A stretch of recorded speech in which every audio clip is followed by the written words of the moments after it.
Señor resucitó, venciendo la muerte en la cruz.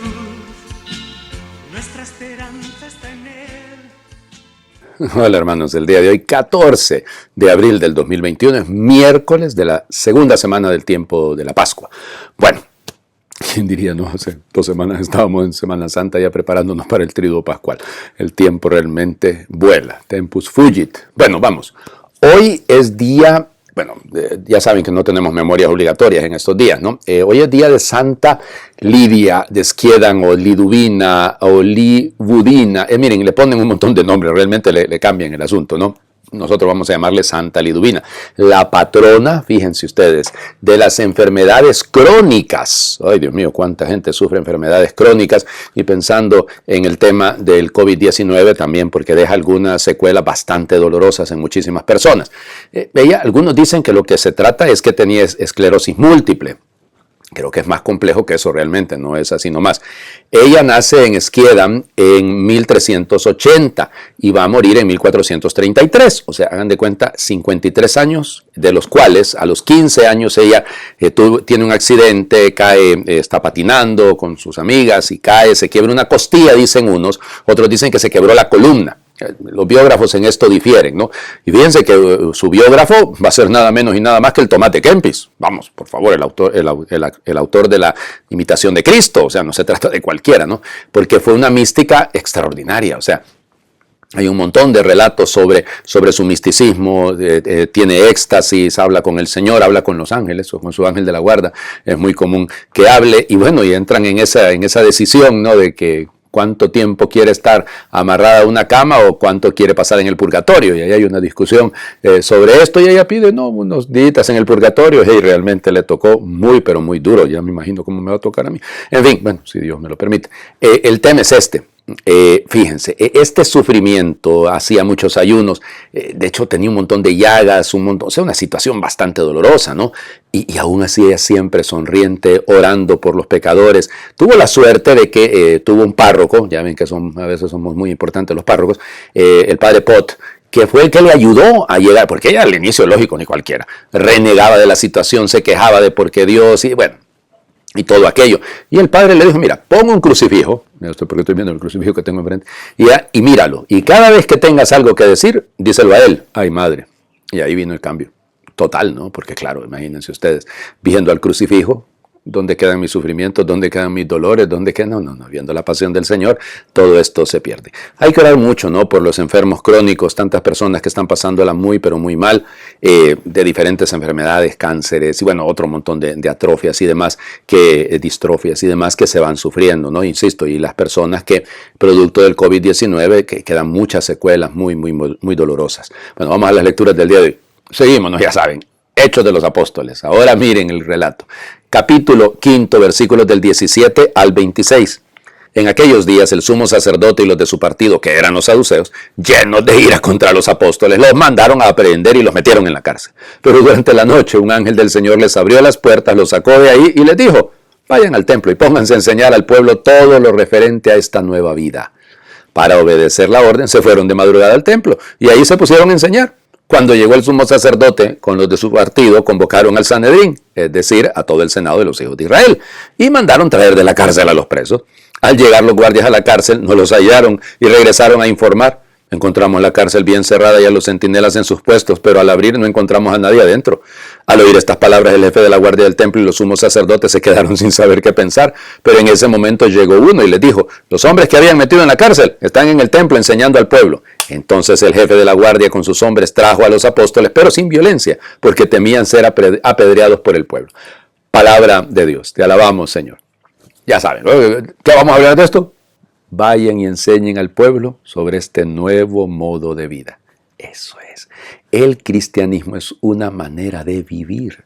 Más allá de una religión, más allá de una doctrina, claro que lo es, pero más allá de todo eso, es una manera de vivir, es una manera de ser.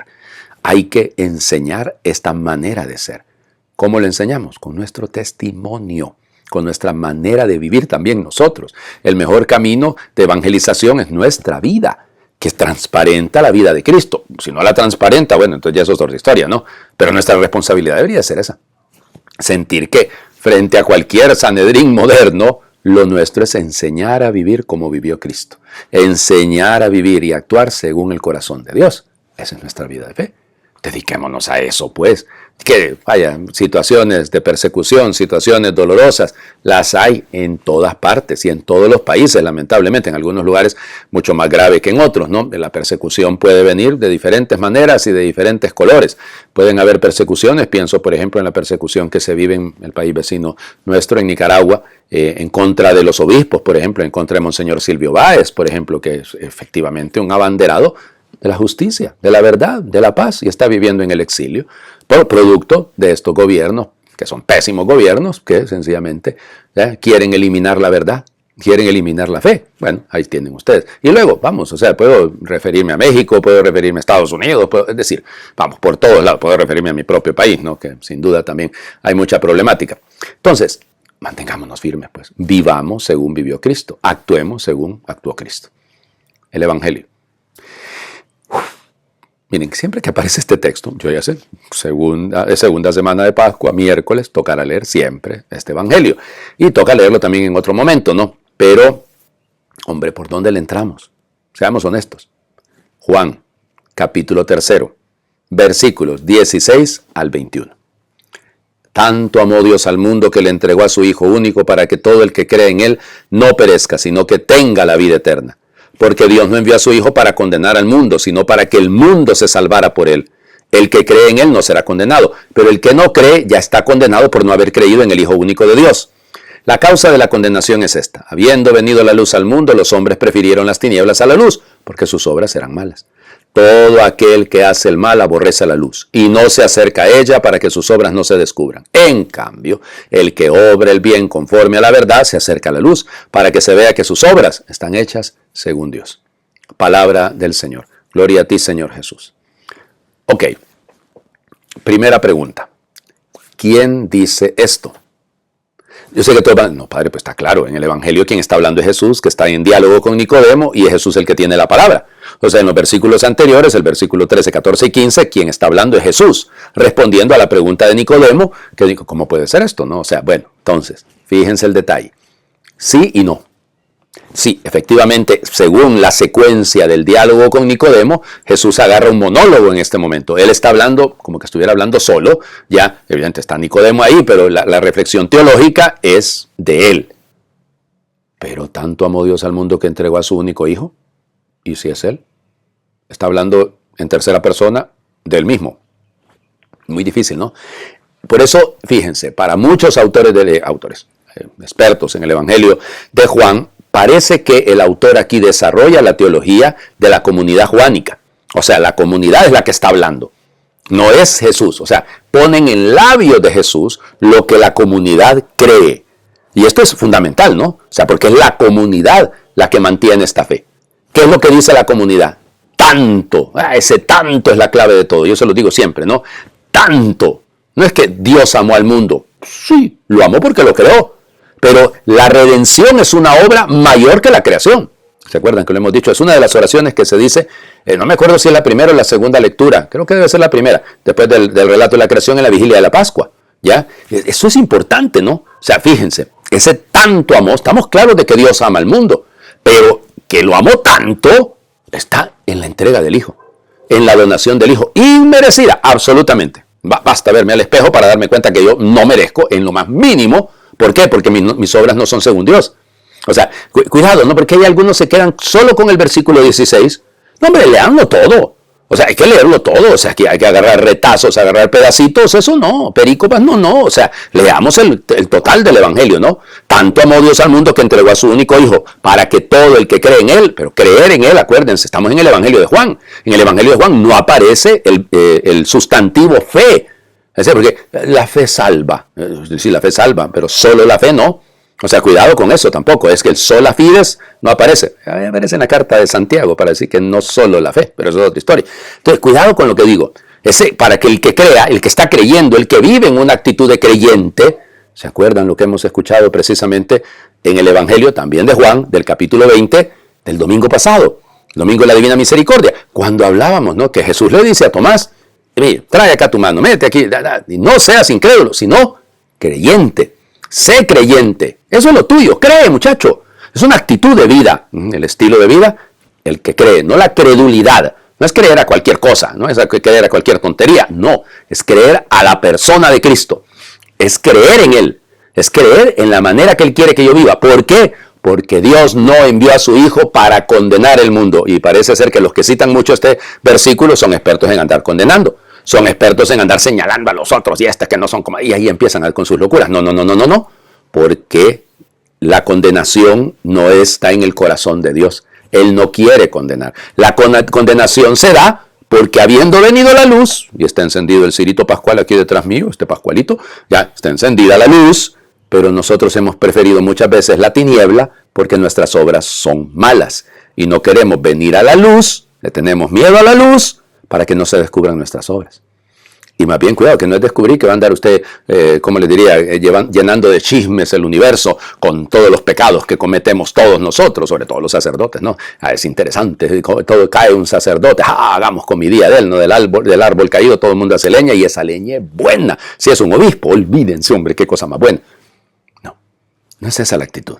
Es la nuestra, es una opción personal para que todo el que crea en Él, usted y yo es lo que tenemos que hacer, creer en Él. Porque el que cree en Él no será condenado, pero el que no cree ya solito se condenó. O sea, mi actitud de creyente, que vivo ese estilo de vida que predicaban los apóstoles, es entender, no lo hago por miedo, no lo hago porque tengo miedo a condenarme, entonces por eso, no, cuidado. O sea, porque entonces no es amor. El amor arroja el miedo fuera, ¿no? No, debe ser una actitud nacida del amor que me lleve a superar el miedo, que me lleve a superar esas actitudes cobardes en las que pierdo yo el horizonte y no valoro el tanto se me ha amado. Miren, el amor, vamos viéndolo hasta incluso desde el punto de vista muy humano, muy nuestro, ¿no? Cuando amamos a las personas y no nos corresponden, duele. Claro que duele. Usted de repente desinteresadamente, pero es humano, pues, o sea, usted siente el dolor de ver la falta de correspondencia en el amor. Ajá. Y si nos duele eso, ¿cuánto no le dolerá a Dios ver que lo entregó todo, lo mejor que tenía? Y nuestra respuesta a veces es, gracias. Bueno, está bien, Señor. Pero eso pasó hace 20... No, eso es el problema. Ojalá sepamos corresponder al amor. Vamos, les invito a hacer oración. Padre, tanto nos amaste que no te reservaste ni a tu propio Hijo Jesús, y nos lo enviaste para rescatarnos de nuestros pecados, miedos y soledades, con la fuerza de su amor, de tu amor. Padre, tanto nos amaste que Jesús, tu Hijo, se hizo humano como nosotros, se sometió a la limitación del tiempo, a los rigores del frío y el calor, el hambre y el fracaso, la cruz y la muerte. Padre, tanto nos amaste que Jesús, tu Hijo, nos regaló su palabra para convencernos de que en tu corazón solo hay amor, compasión y perdón. Padre, tanto nos amaste que Jesús, tu Hijo, curó enfermos y resucitó muertos para mostrarnos que el amor es más fuerte que el mal y la muerte. Padre, tanto nos amaste que Jesús, tu Hijo, quiso quedarse entre nosotros en el pan de la Eucaristía, en la luz de su palabra, en la comunidad de los creyentes, en el corazón de todos los hombres y mujeres de buena voluntad. Padre, tanto nos amaste que nos envías a muchas personas buenas que nos invitan a seguir el camino de la verdad, la justicia, el amor y la entrega. Padre, tanto amas a la humanidad que me llamas a mí, pobre criatura tuya, y me envías para que sea portavoz de tu palabra y portador de tu amor. Gracias, Padre, por tanto amor. Mil gracias, Padre. Amén. El Señor esté con ustedes. Y por intercesión de Santa Liduvina, les bendiga Dios, que es Padre, Hijo y Espíritu Santo, y su bendición descienda y les acompañe siempre. Que Dios les bendiga. Perseveremos en la fe, enseñando a vivir con nuestro testimonio ese nuevo estilo de vida.